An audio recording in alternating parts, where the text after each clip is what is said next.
एक आदमी नींद से जागता है और खुद को एक बौनों के देश में पाता है। उसका पूरा शरीर कसकर बांध दिया गया है, यहाँ तक कि उसके 45 नंबर के कैनवस जूते भी ताले से जकड़े हुए हैं। तभी पॉल जोर से चिल्लाता है और लकड़ी के खंभे जड़ से उखड़ जाते हैं। वह हैरान होकर उछलने लगता है, बस यही उम्मीद करता है कि यह अजीब सपना जल्दी खत्म हो जाए। लेकिन तभी जनरल घोड़े पर सवार होकर आता है और भाले से पॉल के पैर पर हमला करता है। उधर कुछ सैनिक एक साथ हुक फेंकते हैं जो पॉल की पैंट में फंस जाते हैं और वे उसे खींचने लगते हैं। इससे संतुलन बिगड़ जाता है और पॉल धड़ाम से गिरकर फिर बेहोश हो जाता है।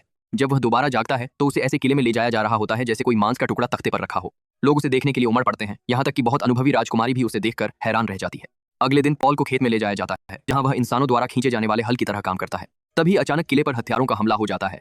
जनरल हालात बिगड़ते देख तुरंत पॉल को वापस किले की ओर मोड़ देता है। पॉल अजीब अंदाज में तेज कदमों से किले की ओर बढ़ता है। जनरल उसे जमीन पर लेटने का आदेश देता है और खुद अकेले राजकुमारी को बचाने निकल पड़ता है, साथ ही दूसरों को हस्तक्षेप न करने की चेतावनी देता है। लेकिन कार्ल, जो जानता है कि जनरल सिर्फ बातें बना रहा है, पॉल की बेड़ियां खोल देता है और उससे राजकुमारी को बचाने की विनती करता है। खतरे के इस समय में पॉल सबसे पहले पहुंचता है। वह 2 हथियारों को आसानी से पकड़कर घुमाकर तालाब में फेंक देता है। इस तरह वह राजकुमारी को अपनी हथेली में उठाकर सुरक्षित ले आता है। जब तक जनरल पहुंचता है सब कुछ खत्म हो चुका होता है। राजकुमारी पॉल को धन्यवाद देती है, लेकिन इस बीच राजा आग में फंसा हुआ होता है।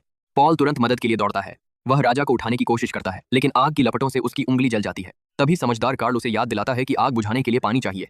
पॉल को यह बात समझ में आती है और वह एक चौंकाने वाला तरीका अपनाता है। वह अपनी पैंट उतारकर आग पर पेशाब करके उसे बुझाने लगता है। हालांकि तरीका अजीब है, लेकिन इससे आग बुझ जाती है और जान बच जाती है। तभी हमेशा देर से आने वाला जनरल भी पहुंच जाता है और गुस्से में पॉल को डांटता है।